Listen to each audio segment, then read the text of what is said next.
Hi, thanks for joining us for Devotionables, brief devotions for busy people. My name is Gabriel. I want to introduce you to Gabriel's biggest enemy. Gabriel, come on out. Hi, my name is Gabriel. I'm Gabriel's biggest enemy, right? You and I are our very own worst enemies. Now, you may think I'm crazy. You may think, no, I got this coworker, I've got this neighbor, family member, whatever, guy I used to go to school with. No, you and I are our biggest enemies, especially when we think in the terms of growing spiritually, being who God wants us to be. We live in a day and time, maybe it's always been this case, but I feel like it's really strong right now. It's palpable. Kind of the theology of Disney, Oprah, some preachers, so-called preachers on TV.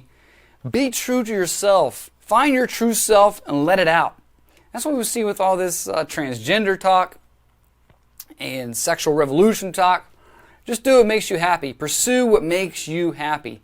I just want you to be happy. We see it in parenting, right? The whole Maslow's hierarchy of needs and self-esteem, and everybody has to have a ribbon. Everybody has to be a winner. It's all kind of related. We don't want to tell anybody anymore. Or maybe you should work on something. You should try to maybe not do that anymore. You should try to do better. I don't know why. The Apostle Paul was not afraid to do that. He's writing to the Colossians, and he spends the first half of the book, chapters 1 and 2, very high Christological, theological language, talking about who Jesus is as the image of the invisible God. God was pleased, for in him all the fullness of God was pleased to dwell. And in the turn of the book in chapter 3 and 4, there's this hinge moment in the first 4 verses of chapter 3, and he talks about our union with Christ. And in light of that, the rest of chapter 3 and then chapter 4 plays out. Because you and I have been unified with Christ, we are to live in a certain way. And he doesn't say, Colossians, do what makes you happy. Be your true self. He tells them in verse 5, put to death, therefore, what is earthly in you: sexual immorality, impurity, passion, evil desire, and covetousness, which is idolatry. On account of these, the wrath of God is coming. In these you too once walked when you were living in them, but now you must put them all away: anger, wrath, malice, slander, and obscene talk from your mouth. Do not lie to one another, seeing that you have put off the old self with its practices, and have put on the new self, which is being renewed in the knowledge after the image of its creator. So Paul is just telling them what, for some reason, is kind of unacceptable to many of us today. We can't speak to a brother, a sister can't speak to a sister. Hey, I saw you speaking this way. You may want to reconsider that.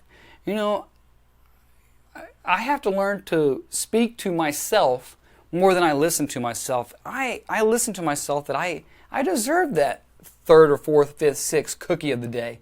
I deserve an extra Coca-Cola Classic. I deserve an extra slice of pizza. I deserve to sleep in 10 extra minutes instead of waking up and praying before I get out the door with my children, or praying with my children, over my children. We let ourselves slide and spiritually, and we don't need to be doing that. We need to do battle with ourselves. And the irony is oftentimes this whole message of do you, right, your best life now, you find what makes you happy and pursue with all your heart, that often leaves us empty once we attain it. And yet we find ourselves happier when we do battle with ourselves, with the flesh, with the devil, and we say no to sin and yes to righteousness. And so I just want to encourage you to fight yourself. Know yourself. Know your weaknesses. Ask a friend, your friend. If you're married, ask your spouse. They know your weaknesses. What do you need to shore up? What do you need to put to death? What do you need to put on? If you want to go on down in verse 12 and read through the end of the chapter, Paul then tells them to put on some things. What is it that you need to do battle with as you fight yourself for the purpose of godliness? Blessings on you today.